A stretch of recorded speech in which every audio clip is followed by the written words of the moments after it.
Hi hello నమస్తే friends, మనం ఈ రోజు హిప్నోటిజం గురించి పూర్తిగా తెలుసుకుందాం.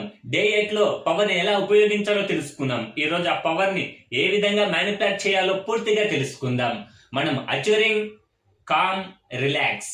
అచూరింగ్ అంటే పెద్ద ఏదో కాదు, సింపుల్ గా తెలుసుకుందాం. ఉదాహరణకి మనం ఒక ఓల్డ్ సాంగ్ ని కళ్ళు మూసుకొని ఆ ఓల్డ్ సాంగ్ ని వింటాం. ఆ ఓల్డ్ సాంగ్ కి కొన్ని చిన్న చిన్న ఇమాజినేషన్స్ వస్తాయి, మనకి కొన్ని కొన్ని గుర్తుకొస్తుంటాయి. గుర్తుకొచ్చే దాన్నే అచ్యూరింగ్ అంటారు. ఈ అచ్యూరింగ్ చేసేటప్పుడు మనం మైండ్ కామ్ గా ఉంటది, రిలాక్స్ గా ఉంటది. ఎందుకంటే ఆ రిలాక్సేషన్ ఎందుకు వస్తుంది?